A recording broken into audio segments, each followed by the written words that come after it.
All right, we are live. Today is January 24th, 2024, and it's state of the networks. What's up? What's shaking, folks? I know some of you guys watch this later. Shane, glad to see you guys watching now. Siegfried, what's up, man?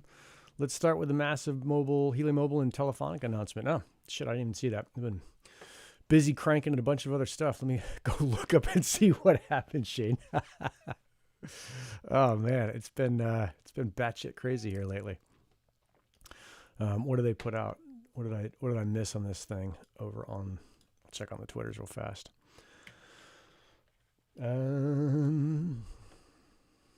Okay. Well, while I kind of half-ass look at that, let's see what else is going on in the general world.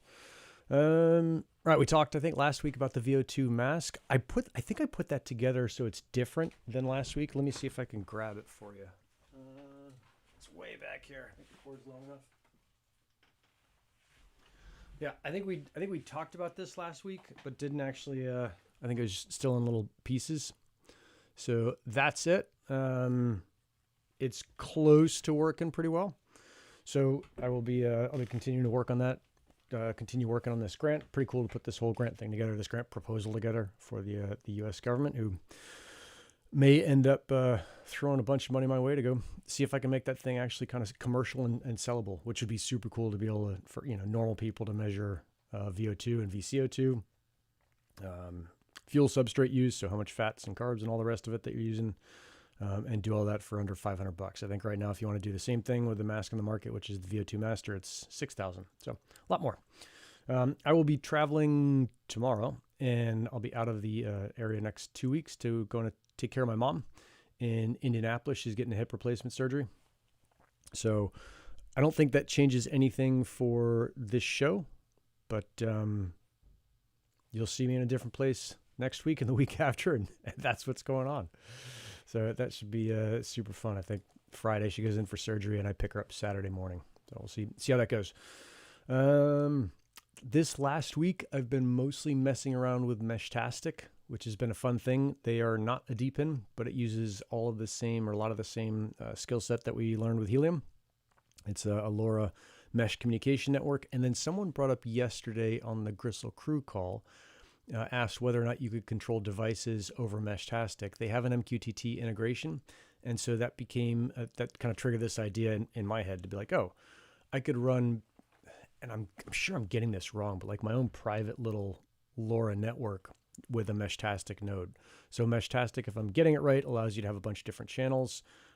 My unformed and fairly rough thought here is that I could have my own little private mesh network with my own nodes set up around the neighborhood and do my own thing. Not have to worry about DC. DC is so cheap that data credits for Helium are so cheap that it probably doesn't matter that much anyway. But interesting to explore a new option in the world of LoRa, and certainly in the world of radio, wireless stuff. All that stuff is consistently fascinating. I did have an issue this week where we had rain here in San Diego, as many of you may have seen. I live up on a mesa, so we had no flooding at all. We're just up much higher, a couple hundred feet, 300 feet, 400 feet higher than the folks down in the lowland, which is where, thanks, Siegfried. The lowland is where, and that's just me making up that term for it, but that's where all the flooding was. So near the beach, low-lying areas, those guys got hit pretty hard from what I can see on video. I was driving around all day Monday and Tuesday, which is when the rains were hitting, picking up supplies and dropping off ingredients and doing all that stuff. There was some heavy traffic, but other than that, it was just a rainy day. So it looks like some people got totally fucked on that, but for me in my little neighborhood, it was just a rainy day. No problem. So thanks for everybody who texted or DM'd or whatever to make sure I was okay. But yeah, we're totally fine. However, I was going up and down on the roof, a little 1924 Spanish style house with a flat roof. So single story, pretty easy to get up on there. You just climb a little ladder. I'm always going up and down on that thing whenever I'm doing these projects to, fiddle with whatever is up on the roof. And because San Diego usually has perfect weather, a couple days ago I was up there and I left the door to the enclosure open. Totally forgot about it. What's up, Hyper Ram? Totally forgot about it, and the whole thing got rained out. So I had a little Raspberry Pi in there. I had It was a really nice layer 0 box. So it came with a cool little PoE splitter. The whole thing just got ruined. I tried putting in a bag of rice, had a couple guys help them walk me through all that stuff, let it sit overnight, plugged it back in. The Pi still had power, but the green light stayed on, indicating that there's some issue with it, kind of constantly trying to read the SD card. And I figured with those things, because it's not like a critical thing and it's not the last Raspberry Pi 4 in the world, I'm better off just putting that thing in the trash or in the like, this is for components only pile, and getting a new Pi and not dealing with like, oh yeah, that's the one that was out in the rainstorm, so it just occasionally goes on the fritz. So as I started to do the new box, I was like, oh, I'll take the same box, dry it out, and then I'll put a new Raspberry Pi 4 in there. It was running a DIY hotspot. It will run a DIY hotspot again. It's confusing because the DIY hotspots, there's a really short run of those. I think there's only ever 700 of them put on the network, something like that, on the Helium network. Consistently confusing because there are also hotspots called DIY or data only that you can put on that don't earn. This one happens to earn POC. And it's funny, like looking at what it earns, I should probably just put up a data only and follow like the regular instructions, but I'm determined to do it my way. And so I'm trying you take the swarm key or the key from the old hotspot and put it into the new one, but standing up the new one has been a huge pain in the ass. As far as I can tell, I haven't found like a set of step-by-step instructions for a copy-paste coder like me that's easy to use. So I found some instructions where if you know what you're doing, it appears that you could probably figure it out. And certainly some people have, but for someone at kind of my lower level of like, I could find instructions on the internet and I can follow instructions and I can do some minor troubleshooting. That's been really difficult. There's a guy over on Helium Discord who reached out to me saying that I was struggling, said, hey, I had the same problem. Here's a set of instructions. He sent them over. I got them this morning, so I will try that to fix this particular problem, which, to be fair to Helium, their documentation, I think, for newbies is trash on this, but it's also not something that most people do, so I wouldn't expect it to be that good. And I've got other things to document that are way more important, but for me and for what I'm doing, yesterday was a fairly frustrating experience. It did, however, make me think about this idea of, DPOTR, DePIN on the roof. So there's going to be a bunch of these DePINs coming out over the next year or two. We're going to see this Cambrian explosion of DePINs. And, we can talk a little bit about a lot of those DePINs will just be bullshit projects, right? They're just some project that's slapping on DePIN. They're probably going to slap on AI as well just to round out the marketing hype, but they won't actually be doing what we're kind of aiming for with this decentralized physical infrastructure network. There'll be some projects who are really, really good, and I'm excited about those. And there'll be projects that kind of span the gamut of what they want you to do. But I think we're going to see a bunch of these, what I'm calling, and I'm just making this up, these DePIN on the roofs. I think Ed Blue called them DePIN on the tower. But basically, it's like the kind of most fun part of Helium for me was always getting these little boxes, these little Raspberry Pis with an antenna on them, outside and up super high, and just having fun with that kind of technical, physical challenge.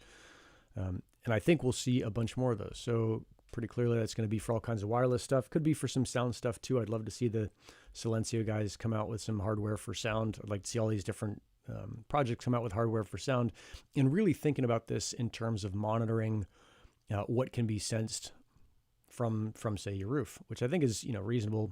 In my little neighborhood, we got a bunch of houses around us. You can probably kind of figure out what's going on in all these houses, and that obviously gets into some like spying or surveillance stuff. But I don't know. I think there's going to be a bunch of these DePIN on the roof projects that come out. And so I was thinking, okay, I've already got my little flat roof. It's already easy to get to. I've already got a pole on top of it. I can bring that pole up and down relatively easily. It's, I don't know, like a 15-minute operation, start to finish, like chair to chair, sitting in my chair, going up on the roof, getting the whole thing, and then sitting back down in my chair. So not that bad. Not something that you do in 30 seconds, though. Antennas at the top. There's a Weather XM station up at the top. So I was thinking, if I'm pretty sure all of these projects are going to come out, all these DePIN on the roof projects are going to come out, and I just flooded my box, so now I have a reason to upgrade my enclosure. what would I want going into that box, or how would I want that box laid out, so that as these DPOTR come up, it would be super easy to just kind of plug and play. So let's say 𝐒𝐻𝐸 comes out with something and they're like, oh yeah, not only are we going to do the privacy piece, which I think is really important, and those guys are just a little box that you plug in, starts up a little wireless network that you can use to maintain your privacy on the internet. What if they decide like, oh yeah, we'll reward folks for providing more coverage than just their house, which, may or may not happen. I'm not making any promises there. Those guys are a client, so we haven't talked about that. But I'm just kind of as a thought experiment, or, Wi-Fi Daba decides to expand out outside of India, and they're like, yeah, it'll be, it's great if you get this thing up on your roof. So then you're faced with getting these things up on your roof. Like, what would I want in that box? And I think there are a couple pieces to it. Number one, the layer 0 box is really nice, and it's what I'll use for the starting part of this DePotter box. But I might want a much bigger box so that I can just start plugging all these different pieces of hardware in.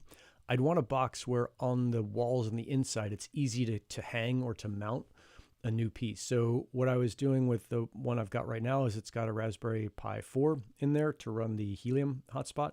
And then it's got a little whiz block. Do I have the thing here? I don't think I do. To run Meshtastic. Right, so pretty easy to drill some new mounting holes for the whiz block and put that thing in there. And now I've got 2 projects in there. They run out to 2 separate antennas.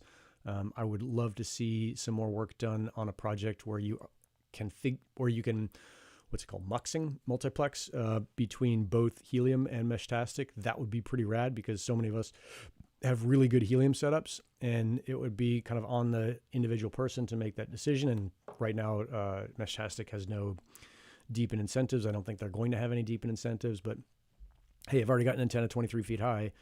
Would be really cool if that was what they call a router or a repeater. That would make that mesh network much better. I've already got the antenna up there. It'd be pretty cool if I could tell my Raspberry Pi, like, hey, not only should you listen for Helium signals, but I also want you to listen for these Meshtastic signals and then just pass them on, just be a repeater. So I think that's a super cool project that keeps everything on one box, which is a little bit different than this DePotter thing that I'm talking about. But just kind of a cool thing that hopefully happens one day. Back to the DePotter thing, to the DePIN on the roof, is it would be super cool if there was a PoE splitter that allowed you to put multiple units, that allowed you to power and or give internet to multiple units in that box. So that'd be kind of cool if you had a splitter that had, let's say, 3 or 4 Ethernet ports going out and 3 or 4 power ports going out. Now, obviously, you're going to need, there's bandwidth and power restrictions on that. You can't put that many devices on there. It's not like you're going to run, 6 chicken lights up there and and an H1000 or whatever the fancy GPUs for AI stuff is. But you could certainly run a whiz block and a Raspberry Pi, or a couple whiz blocks and a Raspberry Pi, or maybe 2 Raspberry Pis, or something like that, and you'll start to come up to the limits of a normal PoE injector. But there's injectors out there that are 90 watt injectors, and I think with the switch I've got something like that, and I could just get a different switch and get a higher power injector. So then you've got this box up on the roof that allows you to put 3 or 4. I bet 5 would be a stretch unless they're really low power devices. But say 3 or 4 devices up there without running an extra cable every time. And one thing that I think all of us have seen who have put stuff up on the roof is that you start to run into a lot of cables. So yeah, and I think this... Oh, hey, what's up, Neil? Long time no see. Thanks for the help the other day. I got stuck in that almost immediately, but that was a great pointer to where to start, at least. And to Siegfried's point, this de-infra stuff, yeah, it'd be super cool if it was part of most houses, right? When you build this new house, that's a really cool idea. Is you also put a box in there, and the architect or the construction guy or whoever's building it's like, hey, look, for an extra $2,000 or $3,000 when you're building a house for $200,000. You put this little box on, it'll earn you a bunch. It'll provide these services. You can do tracking, you can do Wi-Fi, you can do XYZ. It's some magical thing. That's a pretty cool idea. And as a percentage of total cost, Doesn't seem like that much. And if it helps you pay your rent, which I think you should never rely on, but is also always a nice piece of gravy. Yeah, that's a super cool idea. I like that. Like there's like a depotter box. And ask, yeah, what D-infra do I want to install? That's, yeah, super, super cool idea. So I found one thing I just wanted to share what I found. I was talking with my buddy Jason about this. Is I'd found this thing. I just put it in the, yeah, almost like a switch. Yep. I just put it in the chat. So the LavaLink Raven C. So that is a very basic one where PoE goes in. There are 2 USB-C ports that go out as well as Ethernet. So that makes it easy for kind of what I'm starting with right now. And then Jason had also said you can just find a USB splitter cable. So a USB-C would go on one of the ports. It would split out to a couple different USB-Cs or USB-C and an A, or well, like you fucking figure out what you need. Yeah. So that could be kind of cool, but that's just like a start of the thing. And that's just what I found this morning. I was sitting doing my little meditation this morning. I was thinking about what I wanted to do and wanted to think about. And that this like PoE, I don't know, like switch, or like, I don't know, double power out or something like that came into mind. So, and that's just like a box upgrade. And I think we'll see, these like depotter boxes get big in the next year or two, because if we look forward into what's happening with crypto in general, there is definitely, like, people keep saying it, so it's going to get truer and truer, is that DePIN is the new narrative for crypto, right? For this next wave of crypto.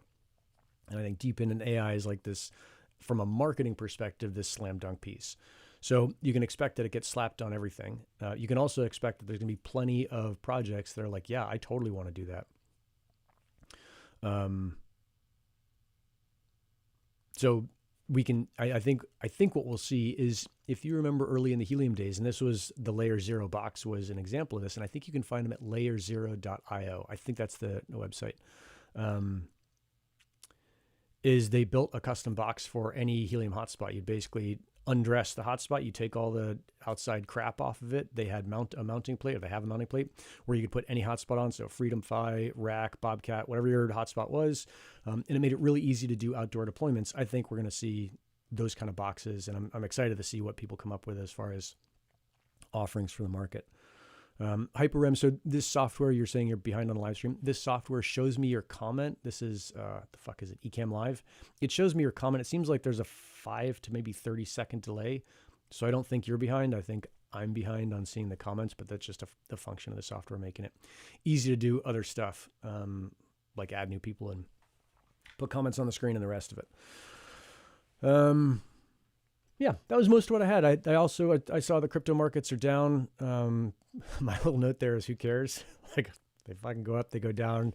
You got to be pretty immune to that stuff at this point, to participate in this. And then apparently I missed the big news this morning about Telefonica. So if you guys have that, drop a link in the chat, and I can go look it up and talk about it. But you don't need to watch me on live stream looking shit up on the internet.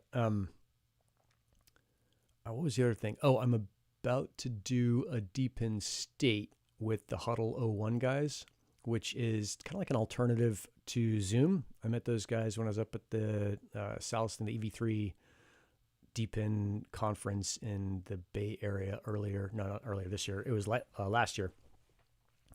Those guys were there, and it's just basically decentralized Zoom. We used it for the Gristle crew for a couple times. It was a little bit buggy, so we just went back to Zoom, but I'm expecting that it's going to be much better. And it's like a lot of these DePIN projects, when you first get into them, is knowing that it's not going to work that well. It's not going to be as good as what you're used to, but over time, it's going to get better and better and better. And then by the time it's much better and it actually works the way that a normal person would want it to, it will be too late to participate in the token upside. At least that's my perspective, right? I think we're at the point now with Helium where it's starting to get pretty, I don't want to say bomb-proof, but pretty reliable, right? Certainly more reliable than it was in the early days. But if you think that you're going to get into Helium now and crush, it's pilot test in 2 cities in Mexico. Okay, cool. If you think you're going to get early in Helium now and crush, I think you're just way too late, at least on the token speculation side. So, oh, cool, Hector. A Planet Gigabit POG to do. Nice. and it's Wi-Fi outdoor hotspots only for the time being. Okay, this is the Telefonica thing down in Mexico. Badass. I mean, the Helium team, and by that is probably the Nova and Hello Helium team. Those guys are crushing. They're hustling hard on this. They're motivated to win. So, oh, you won a sweet box from FizzTech, and they gave you a bundle. What was the box? Something that did this kind of depotter thing that I'm talking about, or not? Let's see. The other thing that came in is I got a notification yesterday, maybe the day before, that my Helium Outdoor bundle is shipping. I bought that, I don't know, a month ago. Whenever I bought it, I think I put it on Twitter. I think when I bought the first one, someone was like, why didn't you put the price? Are you getting given this? I was like, no, I didn't put the price because everyone pays the same fucking price. And I thought it wasn't relevant information, but I'm buying all these things myself and just seeing what happens. These guys aren't giving them to me. So I'm excited to get the outdoor Wi-Fi hotspot up at Paleo Treats and running. And I think once it's up, I will re-extend the invite out to Amir to come down, and we'll do like a DePIN state right outside the shop. We got these little tables out there on the sidewalk. It'd be super cool if we could stream that whole thing over Helium. So could be cool. Oh, tier 1 offload partner. All right, so pretty big news. I think what I'm seeing is that, yeah, DePIN is starting to get like actual real world use, and it's just the same thing as any other business, is it takes a while to take off. In fact, speaking of business, there's a rad book that is coming out or came out that I've been listening to podcasts about. This is January 24th. It may be out by now. It's called How to Make a Few $1 Billion, and the guy's name is Brad something. And the podcast I've listened to where he's been a guest, or that I've talked about the book, who got an early copy, just if you're running a business, or if you're running small business, big business, whatever, super, super cool to listen to this guy's perspective. One of my favorite things that he had said was that business, I think he may have said this, or this may be a paraphrase, but running a business is basically running a problem finding operation. And instead of avoiding problems, is think of your business as a way to uncover problems. And the more problems you uncover, and the harder those problems are to solve, combined with how many other people have those problems, the more valuable your business is going to be. So it makes me think that Helium is just this rich area to mine because it's fucking filled with problems. I think we've all seen that. That is not a secret, is that it's not this like plug and play thing that is a bummer to use quite yet. There are still tons of problems, and we're seeing folks try to solve those. However, some of those problems are really difficult to solve. I mean, Neil, we saw that. It's pretty difficult to solve some of these things. You've done a super good job on figuring out the location piece. I'm not sure what TrackPack is doing now. We haven't talked a bunch lately, but I've seen other businesses, using Helium doing the same thing, and it's just this constant series of problems. But that's not unique to Helium. I know in Paleo Treats, we currently have a problem right now that probably not a good thing to talk about publicly because I don't have any proof. But it's a super cool thing to think about as a business, where this is just a problem to solve. And the way that I'll solve this particular problem is by implementing an inventory system that tracks our ingredients and when they were bought and how much they were bought and how much we have and how much we have on hand and how much is going to the next batch and how much should have been used, so that we're not losing ingredients, which is, there it is. There's a problem. So, just looking at all of these things, it's a switch in how most people look at problems, where most folks look at problems like, that's a problem, someone else should solve that, and I'll just bitch about it until someone else solves it. Where the entrepreneur side, if you want to be successful, is to see, oh, that's a problem, like that's my opportunity. And there's definitely a piece where you have to look at it and say, okay, is that problem worth solving?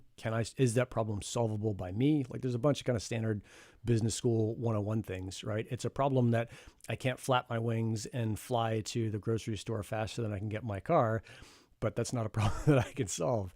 So it's thinking about, like, what are the problems I can solve? And one thing I see that's this giant unlock, there's another great podcast with Josh Rosenthal, I think Kyle Salami put it out this week on Twitter. It's the Lightspeed podcast with Josh Rosenthal.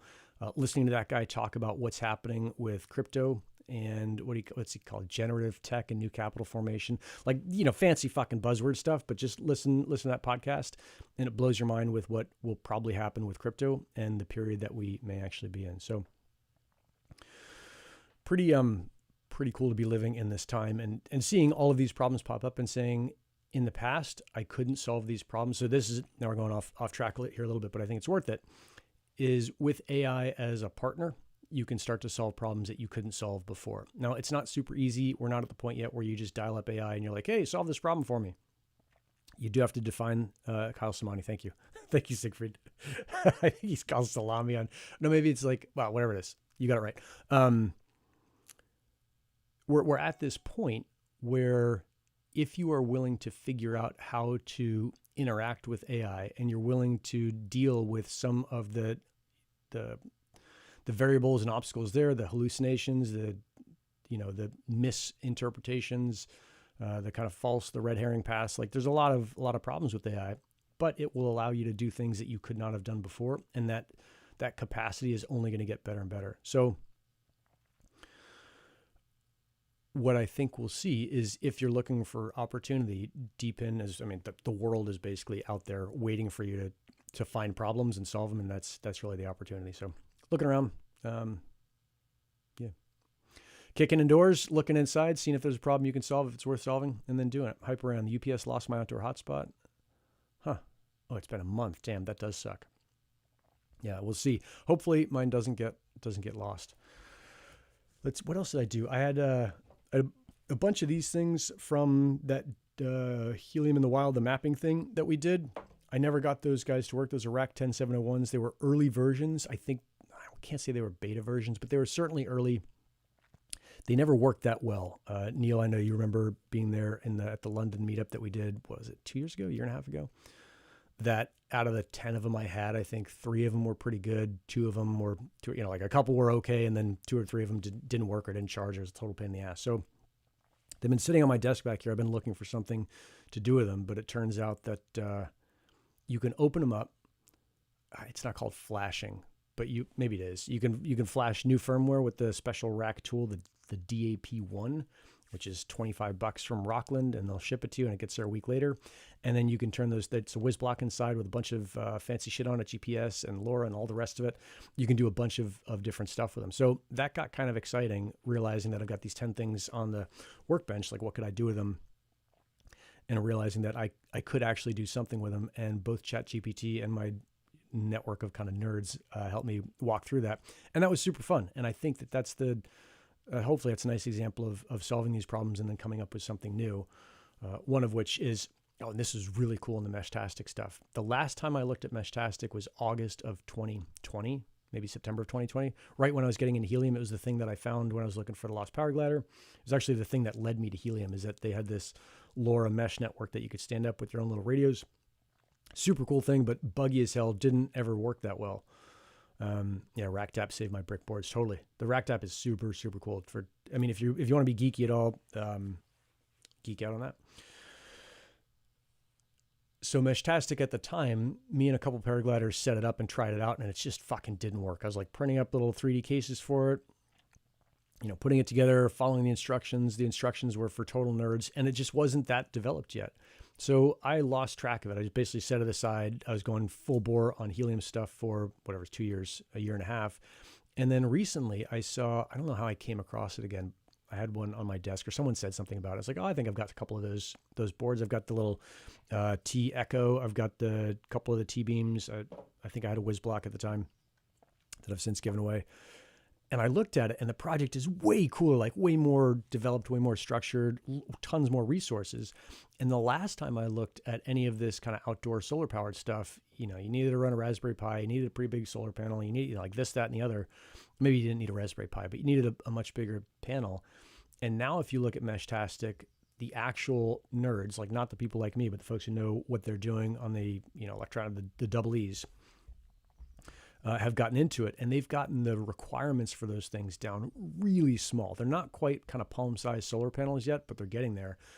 And they're only a little bit bigger. And they've got some super cool stuff. You can buy this, what's it called? The Harbor Breeze light, which is a solar-powered light that you can find at any Lowe's or Home Depot. You pull the back off the solar panel. You put in the little rack whiz block Meshtastic starter kit. You do some soldering, so it is a little bit nerdy. Put the solar panel back on, and now you've got a node for Meshtastic that you can just stick anywhere you can stick. I mean, it's got a spike on. I wouldn't put the thing in the ground.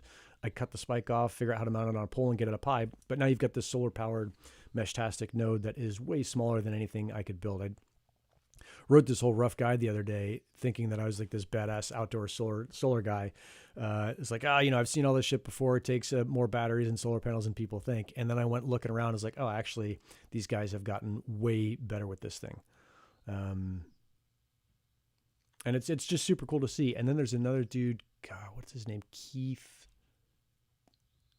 On. I'll find it. And he's been building these things. So he's got this really cool model. And I think if you go back and you listen to the Josh Rosenthal podcast with Lightspeed, this will get expanded in your mind. But he's doing this cool thing that we've seen before a couple times where he says, hey, Keith Mon is the user handle. He says, hey, you can, here's the plans. You can build this on your own. You do it on your own. Like, here's all the plans. You just buy the parts, figure it out. Like, everything is more or less free as far as the expertise to put it all, to the expertise to show you how to do it. Here's the plans. Here's the 3D print files. Here's the stuff you go get. You get an M3 nut, you get an M4 nut, you heat sink these or heat set these. Like, here's how to do it. Or if you want to buy it from me and support what I'm doing, and I've done this thing 40 or 50 or 200 or 600, whatever, how many times he's built this thing, you can buy it from me for $200. Now, my guess is that if you build it yourself, it'll cost $100, maybe a little bit less. If you let him build it for you, it's $200. And I think what we will start to see with a lot of these projects is that business model will be a pretty good one, where there's a bunch of nerds out there, like some of the folks watching this, a lot of the folks that I deal with on Discord or interact with on Discord all the time, where they can totally download that stuff, build it, they can improve it, they've got the skills and capacity.